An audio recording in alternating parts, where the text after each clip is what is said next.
2016ஆம் ஆண்டு முதல் அறிவிப்பு வெளியிட்டாங்க. அதிலிருந்து நாங்கள் இதுவரைக்கும் இடம் கொடுக்கலன்றது தான் தொடர்ந்து வலியுறுத்தி வந்திருக்கோம். விவசாய சங்கம் சார்பாக நாங்கள் 2 உண்ணாவிரத போராட்டம் நடத்தியிருக்கோம். ஒரு சாலை மறியல் போராட்டம் நடத்தியிருக்கோம். மாவட்ட கலெக்டர் திரு சுரேஷ்குமார் தலைமையிலான நடந்த கருத்து கேட்பு கூட்டத்திலையும் இதை நாங்கள் கொடுக்கவில்லைன்றது தான் பதிவு பண்ணிருக்கோம். திருப்பி கலெக்டர் அன்புச்செல்வன் ஐயா அவர்கள் தலைமையில் நடந்த 2019ஆம் ஆண்டு கூட்டத்திலையும் நாங்கள் ஒரு சென்ட் இடம் கூட கொடுக்க மாட்டோன்றது தான் தொடர்ந்து வலியுறுத்தி வந்திருக்கிறோம். அதே மாதிரி இப்ப 10 ஆண்டு காலமா இவங்க தொடர்ந்து எங்களுக்கு மறைமுகமா அழுத்தம் கொடுத்துக்கிட்டே இருக்கிறாங்க. நேரடியாவோ மறைமுகமாவோ அழுத்தம் கொடுத்துக்கிட்டே தான் இருக்கிறாங்க.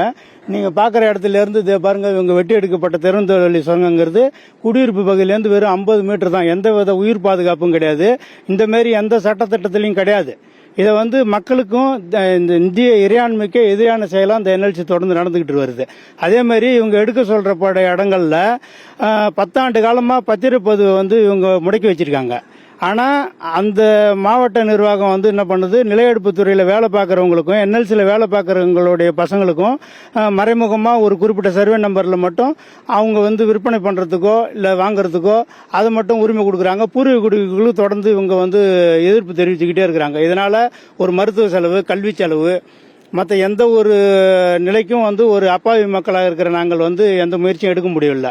அந்த பத்திரப்பதிவு தொடர்ந்து நடைபெற வேண்டும். அதே மாதிரி முதலமைச்சர் ஐயா இதில் நேரடியாக தலையிட்டு நாங்கள் தொடர்ந்து வலியுறுத்துறது இந்த தென்குத்து கிராமத்தில் உள்ள 197 ஹெக்டேர் மட்டும்தான். அதில் கூட 20 ஹெக்டேர் எடுத்துட்டாங்க.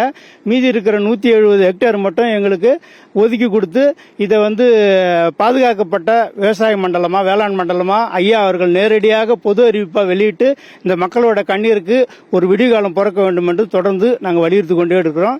தொடர்ந்து நாங்கள் போராடி கொண்டே இருக்கிறோம். இது ஒரு விண்ணப்பமா இந்த செய்தி மூலமா நாங்கள் உங்களுக்கு வைக்கிறோம். ரொம்ப நன்றி.